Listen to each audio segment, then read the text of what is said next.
Türkmenistan'ın cinayetçi terör toporu 21. Ağustos günü Keminani yani Merdan Muhammedov'u suud etmekçi.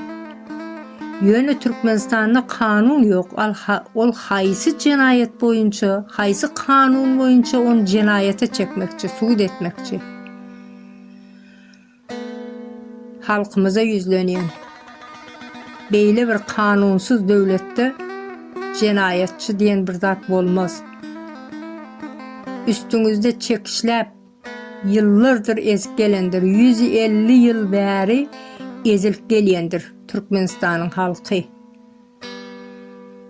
Şoların şu ateşeli halkın arzu edip yetip bilmedik zadını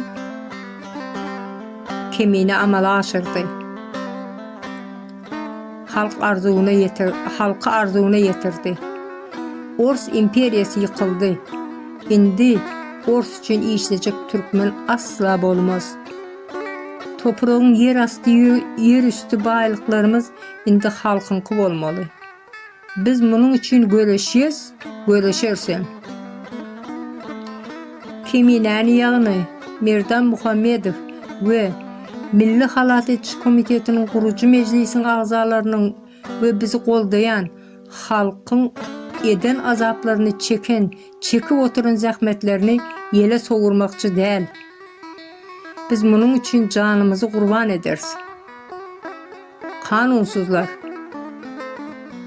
Eşittiniz değil mi? Biz canımızı kurban ederiz. Berdi Muhammedovlar ve onun tohumu, onların zamanı geçti yurttaşlar. Kör hasasını bir gece kaldırır. Biz Merdan Muhammedov'un arkasında berk durup hasap soramalıdırız, sorarız bu cinayetçilerden. Halkımızı, milletimizi ayaklanmağa çağırış bilen yüzleniyorum. Ayaklanmalıdır. Hükmen. Merdan bize bir ışık açtı. Təze Türkmenistan'ı kurdu. Halkın hemme taraflarının qovluğu için görüştü. Gece gündüz yatmadı. Dem almadı, vaktinde naharını yemedi. Yönü Türkmenistan'ı kurup halk erkinliğe çıksın. Söz hakkı olsun, yer hakkı olsun. Her mezadına özleri iyi olsun deyip halk için görüştü. Bizim indi Kemina'nın arkasında berk durmalı vaktimiz geldi. 21. Ağustos günü Türkmenin ıkbalının çözülecek günüdür.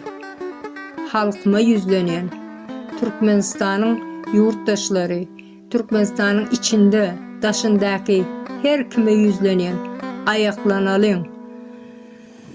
Ayaklanmağına çağırın.